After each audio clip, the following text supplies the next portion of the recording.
Como una gema preciosa, la Biblia es un libro enigmático y excepcional, con importantes exposiciones teológicas y enseñanzas profundas sobre la naturaleza de Dios, la humanidad y divinidad de Cristo. Bienvenidos al estudio semanal de la Biblia.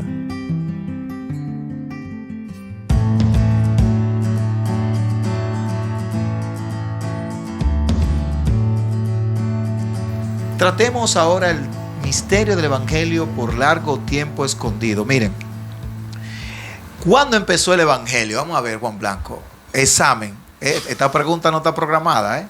¿Cuándo empezó el Evangelio? Vamos a ver, Juan Blanco. De manera interesante, quiero decirte que el Evangelio comenzó en el Edén. Álvaro, dije yo, ojalá que la diga, porque si no voy a tener que editar.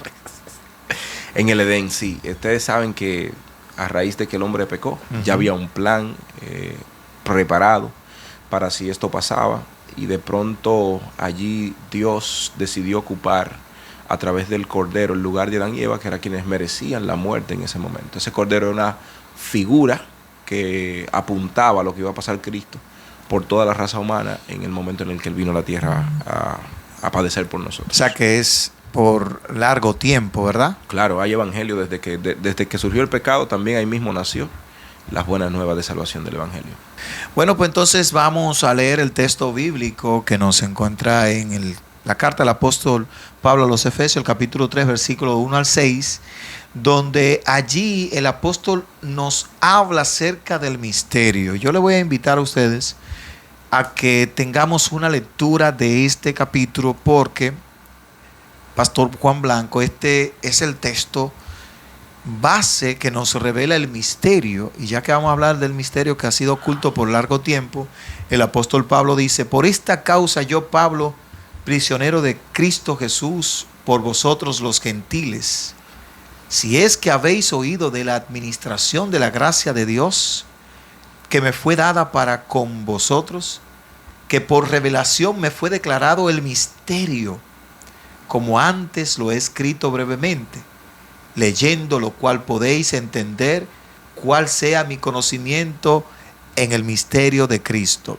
Misterio que en otras generaciones no se dio a conocer a los hijos de los hombres, como ahora es revelado a sus santos apóstoles y profetas por el Espíritu, que los gentiles son coherederos y miembros del mismo cuerpo, copartícipes de la promesa en Cristo Jesús por medio del Evangelio. Interesante lo que acabamos de leer aquí, Pastor Gregorio. Sabe que todavía hoy nosotros pensamos que la realidad del Evangelio como tal estaba reservada únicamente para los judíos. Y hay una realidad que no podemos negar porque está en la Biblia. Dios fue llamando hombres en cada etapa de la historia. Pero cuando Dios llamó a estos hombres, no lo llamó para que ellos se quedaran con lo que Dios le dio. La palabra de Dios dice que cuando Dios llamó a Noé a construir un arca, la idea principal del arca era que los hombres entraran para ser salvos en ella. Y la descripción que hemos escuchado durante largo tiempo es que por más de 120 años Noé le predicó a su generación. Así es. O sea, allí están, me imagino, de manera clara, que están los descendientes de Caín también recibiendo el evangelio. Pero una vez Dios llama a Abraham, la intención de Dios al llamar a Abraham no era que Abraham se quedara solamente con el evangelio él, sino que dice: en ti serán benditas todas las familias de la tierra.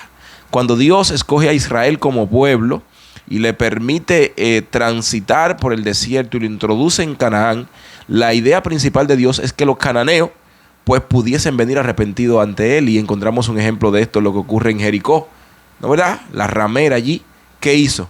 Se arrepintió y aprovechó la gracia de salvación que el Señor le ofrece. Y en cada etapa de la historia del pueblo de Dios viene ocurriendo lo mismo, solo que hay un momento de oscuridad en lo cual el pueblo se encierra en esa idea como nación de que esto es solamente para nosotros y cuando venga vendrá a libertarnos nosotros. Creo que también es el resultado de la opresión que empezó a sufrir por causa de sus pecados el pueblo de Israel, pero esto llegó a repercutir a tal punto que en los tiempos de Jesús la consideración que se tenía era que el único pueblo exclusivo para ser salvo eran los judíos, era el pueblo de Israel.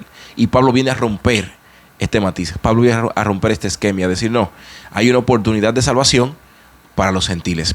Cristo me llamó a mí a alcanzar a esta gente, a procurar salvar, a brindarle la salvación, el evangelio a esto que está lejos de nosotros. Fíjate que Pablo habla claramente de el éxtasis, la parte fuerte del evangelio es que el evangelio llegaría a todas las naciones, incluyendo allí a los gentiles, a los griegos, que eran la primera nación que más se convirtieron al evangelio en tiempos los apóstoles. el tiempo de los apóstoles, sí, Cristianismo temprano. el cristianismo temprano llegó exactamente el evangelio a los griegos, pero ahí fueron los grandes problemas que hubo con los griegos. Desde Hechos de los Apóstoles encontramos que los diáconos fueron nombrados porque los griegos se quejaban que había como allí mejor atención a los judíos que a los griegos, a las viudas especialmente.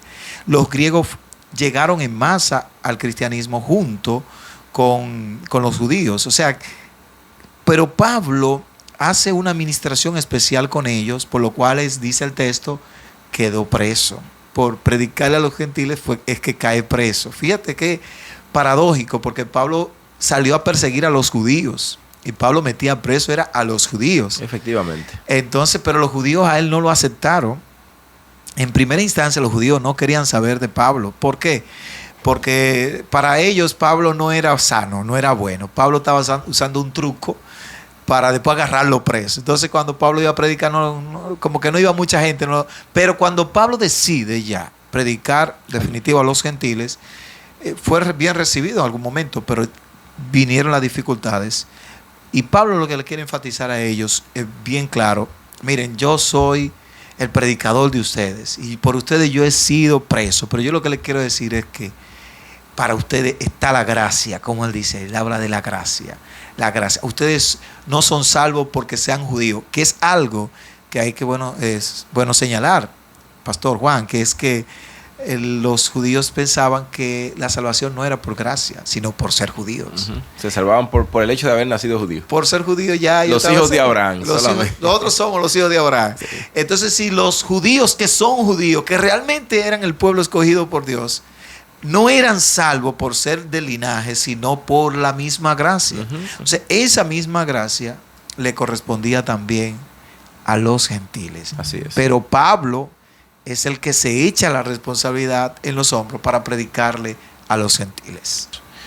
Pablo agradeció a Dios la oportunidad que le dio de llevar el evangelio a los gentiles. Emprendió esta tarea con entereza. Por ella fue prisionero e incluso por ella sufrió el más cruel de los castigos, que fue la muerte. Y es interesante que el apóstol Pablo dice, no fue solo revelado a él el misterio. Uniéndome un poco a lo que tú decías, también se le reveló a los apóstoles y a los profetas. Pero el que estaba tomando la rienda fuerte de la predicación de él a los gentiles era Pablo. Y eso es importante señalarlo. Me uno a tu comentario, porque a veces, o sea, tú y yo tenemos el mismo llamado a ser pastor. Claro. Pero yo estoy seguro que tú estás haciendo cosas que yo no hago. Efectivamente. Y eso no me quita mérito a mí. No, es lo más mínimo. Y yo no puedo sentirme al menos tampoco por eso. Así es. Entonces, ahí donde nosotros caemos dentro del plano ya llevándolo a los mismos hermanos de la iglesia y dirigentes de la iglesia, que a veces convertimos la iglesia como un centro de un campo de guerra. Solo porque alguien está haciendo, yo no estoy haciendo, solo porque yo quiero hacer lo que alguien está haciendo. Y eso se da mucho también en otros niveles que no voy a mencionar, pero se da en muchos niveles de la vida cristiana y de la vida secular. Y es lo que vemos en las redes sociales, en su mayoría de cosas, ¿no? Que siempre hay una lucha por una y otra. Y el apóstol Pablo, me gusta siempre el apóstol Pablo, porque Pablo, que era muy, ¿cómo decirlo?, altanero. Pablo se lucraba de decir que él era judío. Y porque lo era. Pero llegó un momento que Pablo dijo, no, yo he sido todo eso, pero al final todo eso lo he tenido por basura. Todo lo he tenido por basura. El mayor logro que el apóstol Pablo da a reconocer, hermanos queridos, es la predicación del evangelio a los gentiles. Ese es su mayor logro.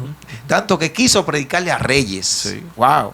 Y arriesgó su vida para ir donde el César. Y así murió el apóstol Pablo con esa visión de predicar al evangelio. Y al final vemos que el apóstol Pablo se convirtió ¿en qué se convirtió? En el mayor predicador que ha tenido la historia del cristianismo. Eso es así, eso es así. No ha surgido otro igual como, No ha surgido. como este hombre. Pasemos a otro tema, apóstol Juan Blanco. El apóstol blanco. Se está presentando la iglesia reveladora de la sabiduría de Dios. Óyeme, el contenido de esta lección, Pastor Gregory. No, Gregory no. Gregorio. Gregorio. Pero igual a mí me dice Gregory, dale para allá. Porque tu niño es Gregory, ¿no? ¿Verdad? Sí, Gregory. El contenido de esta lección resulta muy interesante para nosotros en este tiempo. Porque somos la iglesia de Dios. Y me gustaría que los amigos que están viendo esto tengan eso claro. Usted forma parte del pueblo de Dios. Pero esto nos da más que un privilegio, una gran responsabilidad. Como la famosa frase, ¿no, verdad? Un gran poder conlleva una gran responsabilidad. Somos depositarios, hermanos, de que el poder de Dios se manifieste en nosotros. Cuando eso pasa, eso tiene un efecto interesantísimo en el que no es cristiano, pero también lo tiene en el cielo. Porque los ángeles toman en cuenta la manera en cómo nosotros proyectamos a Dios. Y aquí hay mucho por donde cortar. Si tú me dejas, Gregory. No, pues, te tiene toda la palabra, pastor. Empezamos a decir, como depositario de la iglesia de Dios, yo siempre recomiendo jóvenes, niños y adultos a que oren. Miren, mi consejo en este tiempo es, como depositario de la iglesia de Dios, antes de usted ir al barbero, ore. Señor, ¿qué tipo de pelada tú quieres que yo me dé? ¿Te representa dignamente este corte que yo me estoy dando? Las mujeres, ¿qué tipo de ropa yo me voy a poner? También los hombres, porque ahora se está dando, Gregory, que estamos vistiendo de una manera. O sea, hay una responsabilidad en nosotros como iglesia de Dios para proyectar el poder de Dios. Yo no puedo vestir igual que el común en la sociedad, porque yo tengo que proyectar una diferencia entre ellos y yo, que soy depositario de Dios. O sea, yo represento a Dios, y como representante de Dios debo de procurar que los demás vean eso en mí, porque Dios lo ha puesto. Eso es lo número uno. O sea, no lo haga porque el pastor vino en un canal y dijo que yo no. Por eso yo hice la recomendación primero: ore y pregúntele a Dios, porque a lo mejor hay gente que va a alcanzar a Dios con su cabeza llena de moño. Exactamente. Hay gente que va a alcanzar a Dios con una ropa, no sé de qué manera. O sea, ore y que Dios le guíe en la manera en cómo usted va a proyectar esa autoridad, ese poder que Dios quiere poner en usted como parte de su iglesia. Mencionar Pablo en su tiempo, cuando los gentiles eran ganados para Cristo, no eran ganados para Cristo solamente por decir yo fui cristiano, ya Pablo me predicó, yo soy cristiano. No, ellos se adherían a la realidad de Pablo, y es lo que hace a Pablo. Si todo el gentil que se convirtió en tiempo de Pablo solamente fue Pablo que le predicó, Pablo tuvo que hacer un trabajo demasiado extraordinario. Por eso él dice en una ocasión que a uno fue Gallo, y a otro fue fulano, y a otro fue Mengano. O sea, otros se sumaron a la tarea que ya él tenía en sus manos. Él no fue solo a hacerlo todo, sino que los que aprendieron de él, lo que aprendían, lo llevaban a otros. Hay una fórmula, Pastor Juan, que es buena, la aprendí, la acabo de aprender, una fórmula matemática que es: mientras más grande nos creemos, más lejos de Jesús estamos. Así es. Entonces, mientras más cerca de Jesús estamos, más indignos de haber llevado o de llevar este evangelio nos sentimos, que es lo que se ve en el apóstol Pablo. El apóstol Pablo, oye, la gente no entiende, y lo voy a decir en este momento, por qué para el apóstol Pablo era importante la misión a los gentiles, a los que no eran judíos. Es que los que no eran judíos eran llamados perros. Ay, sí. en algún momento de la historia judía. Uh-huh. O sea, para el judío, el que no era judío, era poca cosa. Entonces, no sé si tú te das cuenta allí de la importancia. Pablo tuvo un acercamiento con Jesús, y a quien él prefirió predicarle era a aquellos que los judíos consideraban basura. Uh-huh. ¿Me entiendes? Sí. Que fue, y es la misma de Jesús, aunque Jesús lo hace dentro del contexto judío, pero cuando Jesús viene, a quien va realmente a predicarle a los pobres, O sea, los que a están los en necesidad. encarcelados, a los ciegos, a los mancos, A los pecadores. a los pecadores, a las prostitutas, a los cobradores de impuestos. Entonces, es importante lo que tú referías, porque aquí dice que el cambio que se produce en nuestras vidas es un testimonio que nos permite dar a conocer la sabiduría de Dios aún en nuestras debilidades, y cómo Dios con todo un ejército de espíritus celestiales trata de ayudarnos a nosotros a llegar al pleno de Dios, o sea, al ideal de Dios. Sin embargo, cuando uno se siente muy consagrado y uno se excluye de la sociedad, allí hay un problema. Y el apóstol Pablo es un ejemplo digno de imitar, que siendo él, oye, un erudito, tal vez vivía bien económicamente, tenía toda la inteligencia que pudiéramos nosotros desear. Un candidato a ser parte del Sanedrín. Oye. Estudió a los pies de Gamaliel. Oye, Un hombre que por donde él pasaba, todo el mundo le abría un espacio para que él cruzara. claro, era una gente de renombre. Un catedrático. Para este tiempo, Pablo sería un alto dirigente de cualquier institución religiosa Así o es. cualquier institución Hasta política, política sí, social. sí. Sin embargo, se dedicó al trabajo que tal vez Wow. nadie quería dedicarse. Y en ese contexto, Pablo veía a la iglesia como el medio en el que Dios revelaba la sabiduría de Dios. Y esa sabiduría era revelar el misterio que por tanto tiempo no había sido revelado, o que había sido presentado por Dios, pero que el hombre no lo entendió. Tal vez pudiéramos decir de esa forma. Pero al final, la iglesia donde tú estás, donde yo estoy, donde usted está, amigo querido, es el lugar donde Dios revela su sabiduría. Entonces, la pregunta es, antes de cerrar este punto, entonces, ¿es importante o no el cómo nosotros nos conducimos como iglesia? Claro que es importante, mi hermano Gregory. Como iglesia podemos decir lo que nos dé la gana. Ay, no, Rey. no, hay que tener mucho cuidado. O andar como nos dé la voluntad. Miren, hay que cuidar nuestra manera de proyectar a Dios. Dios es todo luz y santidad. Dios habita en un lugar extraordinario. Entonces, si usted es la proyección de Dios, tiene que hacerlo del mismo modo.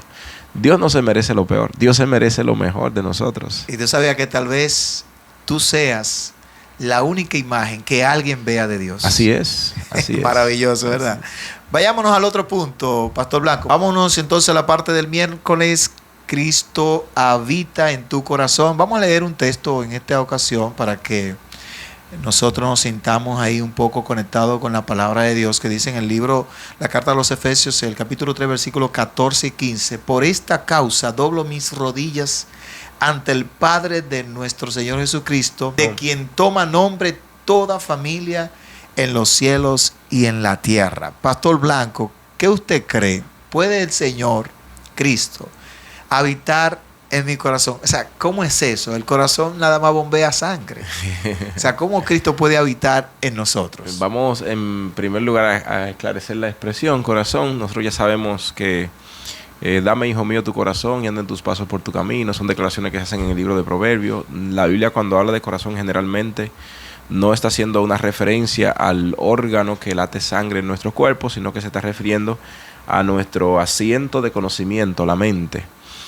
Me llama mucho la atención en este texto que los ángeles son cristianos, Gregory. Más que nosotros. Oye, son más cristianos que nosotros. O sea, si usted nota, lo que se expresa ahí es las familias de la tierra están llamadas a ser cristianas. Ahora, las de los cielos, por Cristo, pasaron a ser también parte nuestra, pasaron a ser también cristianos. Me interesa mucho eso.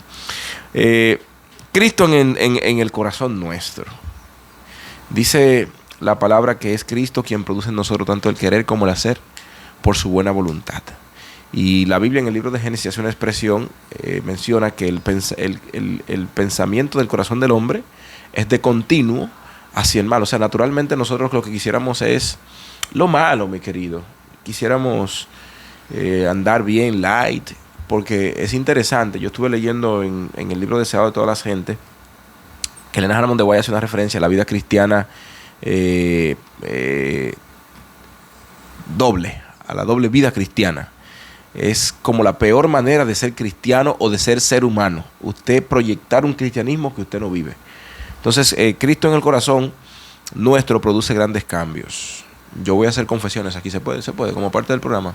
Dale para allá. Sí, okay. Si se pueden hacer confesiones, yo voy a hacer confesiones. Yo tengo 21 años en la iglesia, por ahí voy a comenzar. Y todavía hay cosas con las que el Señor está luchando para que en mi vida sean cambiadas. Hay otras que han dejado de ser un problema gracias a Él, que eran un problema serio. Por ejemplo, para mí hubiese sido de mucho satisfacción andar con mucho moño, porque a mí yo era un bacano, o sea, me gustaba andar bacano. Pero Cristo cambió eso. De comer, si a comer vamos, yo era un tipo que me gustaba comer de todo y mucho. Chicharrón. Ajá, dime, eso era lo más bueno, ese chicharroncito con limón. Pero Dios, el Señor quitó eso.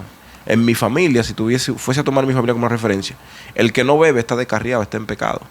Y Cristo quitó eso de mí. Entonces yo creo que cuando Cristo llega al corazón del hombre, lo dota para poder hacer esos cambios que por él mismo no puede hacer.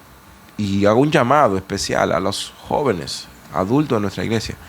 Revisemos nuestra relación con Dios y veamos aquellas cosas que están empañando la imagen de Dios en nosotros y oremos para que Dios nos ayude a quitarla, porque por nosotros mismos definitivamente no vamos a poder. Tú sabes, Juan, que lo que tú estás diciendo nos lleva a lo mismo que hacía el apóstol Pablo. Estaba como orando constantemente. Dice aquí: no ceso de dar gracias por vosotros, haciendo memoria de vosotros en mis oraciones, para que el Dios de nuestro Señor Jesucristo, el Padre de gloria, os dé espíritu de sabiduría y de revelación en el conocimiento de Él, alumbrando los ojos de vuestro entendimiento, para que sepáis cuál es la esperanza a que Él os ha llamado y cuáles las riquezas de la gloria de su herencia en los santos y cuál la supereminente grandeza de su poder para con nosotros los que creemos, según la operación del poder de su fuerza. Fíjate,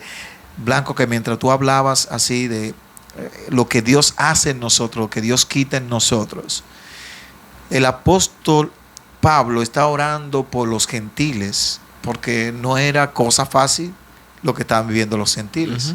O sea, nosotros fuimos gentiles, ya nosotros debemos saberlo, ¿no?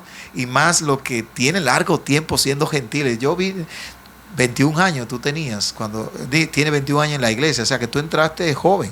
Sí, yo entré joven también a la iglesia, pero imagínate una gente que ha pasado por drogas, por problemas de alcoholismo, que ha pasado por diferentes abusos. Imagínate los gentiles griegos, que eran unos perversos con la fornicación, o sea, eran promiscuos, eran dados al vino, a la glotonería, y el apóstol está orando por ellos, porque no es fácil que el evangelio llegue a una persona y que todo desaparece de una vez. 21 años tú decías, y aún tú estás arreglando algunas cosas. Yo tengo 30 y pico y aún estoy arreglando, y sé que el que tiene 40, el que tiene 50 también lo está haciendo, porque es un constante arreglo de nuestra vida que Dios va haciendo en nosotros, y es lo mismo con los gentiles. Pero fíjense a dónde vamos, que es el título principal. Pero Dios quiere habitar en nuestro sentir, en nuestro intelecto, porque cuando Él transforma aquí, Él transforma la ropa, transforma nuestro estilo de hablar, transforma todo, lo va transformando, porque de aquí, dame, hijo, tu corazón, porque de él mana la vida. De la abundancia del corazón habla la boca. O sea, estamos claros que el corazón no es el órgano que bombea sangre, sino que realmente está hablando del intelecto de la persona, sus capacidades intelectuales, su capacidad de pensar, de meditar. Allí es donde se da la transformación, y allí es justamente donde Cristo quiere habitar. Bueno, amigos, vamos ya llegando a la parte final casi, ¿no? Ya con el jueves terminamos. Jesús. El punto del jueves: gloria en la iglesia y en Cristo Jesús, y aquel que es poderoso para hacer todas las cosas mucho más abundante de lo que pedimos o entendemos, según el poder que actúa en nosotros. Ahí viene, dice: A Él sea gloria en la iglesia, en Cristo Jesús, por todas las edades, por los siglos de los siglos. Amén. Mis queridos hermanos y amigos que están escuchando este repaso, que lo van a escuchar, tenemos que ver a quién estamos glorificando en nuestra iglesia. A quién le estamos dando la gloria en nuestra iglesia, desde nuestros templos. Usted sale con una intención positiva, buena. Pero una vez usted esté en la iglesia, usted tiene que ver en quién usted tiene conectada su mente al estar en la iglesia. Si realmente está adorando, está glorificando el nombre de que lo merece Jesús. O usted fue a pasar un momento a la iglesia. Usted fue a ver a la hermana cómo estaba vestida. Si fue a ver cómo predicaba el predicador que fue invitado para ese momento. Si fue a escuchar, a criticar las notas descompuestas que dio el artista. O sea, ¿a quién estamos glorificando desde nuestro lugar de adoración? Y quisiera puntualizar, llevarlo la expresión, la gloria en la iglesia, traerla un poquito más a lo personalizado, porque en Corintios capítulo 3 la Biblia habla de que nuestro cuerpo es templo de ¿quién? Del Espíritu Santo. Y nosotros somos la iglesia viva de Dios. Así es. Entonces, en nuestra vida, mis hermanos, estamos nosotros glorificando a Jesús. ¿Cómo lo estamos haciendo? Wow. La manera en cómo nosotros glorifiquemos a Jesús, Él también nos glorificará a nosotros. Así es. Si nosotros le rendimos o no, lo engrandecemos ahora, Él nos va a presentar como grande delante del Padre. Yo te invito a ver tu realidad. El motivo de este programa, Gregory, es que la gente conozca y se arrepienta, ¿no? ¿Verdad? Yo te invito a ver si con lo que tú estás haciendo estás mostrando, estás proyectando una gloria para Dios. Y aprovecho la ocasión para pedir perdón si en algún momento alguien que está viendo este programa, yo le serví de piedra de tropiezo y no proyecté en él la gloria de Jesús. Amén. Por eso. Sabes que el apóstol Pablo está muy interesado en la iglesia, porque es como él lo presenta en la mayoría de sus escritos. Él habla de la iglesia como algo que va unido a Cristo, cuerpo de Cristo, el templo de Cristo. O sea, la iglesia no está desconectada de Dios, y eso es muy interesante. A Dios se glorifica a través de la iglesia, pero por Jesucristo. Jesucristo es quien salvó a la iglesia. O sea, Jesucristo funda la iglesia. No existiera una iglesia si no hubiese existido un Jesucristo. O sea, si Jesucristo como hombre, pero como Dios que bajó del cielo, se humanó, las enseñanzas de Él, su estilo de vida, dieron las iniciativas para una iglesia. A través de sus apóstoles le dio la enseñanza y los dejó allí. Entonces, la iglesia pierde la visión en algún momento cuando se olvida de sus orígenes. El origen de la iglesia es Jesucristo. Amén. Por eso Dios, el Todopoderoso, el Creador, se glorifica a través de la iglesia en Jesucristo, que es lo que nos dice el apóstol Pablo. Sin Jesucristo no hay glorificación, no hay, y la gloria, cuando hablamos de la gloria, que la gente no, ¿qué es la gloria? ¿Cómo nosotros glorificamos a Dios? Es no dándonos atributos a nosotros, es que todo es atribuido a Dios.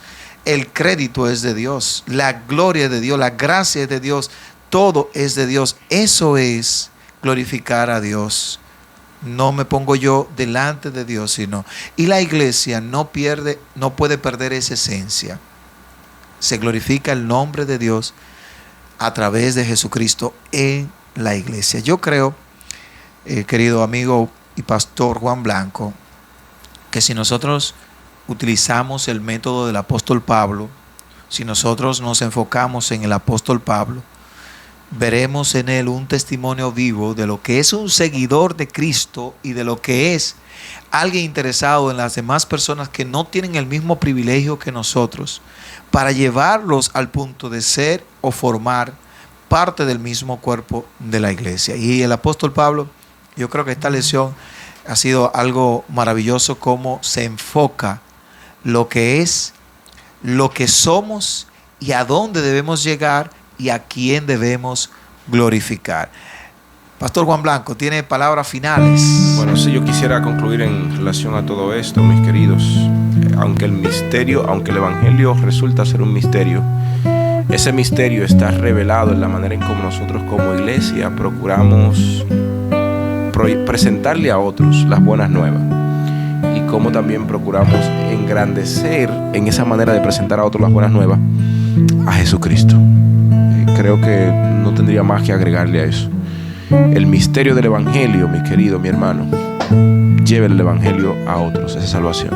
Y cuando usted lo haga, no se haga usted el grande, sino que engrandezca al que lo envió, a Jesucristo.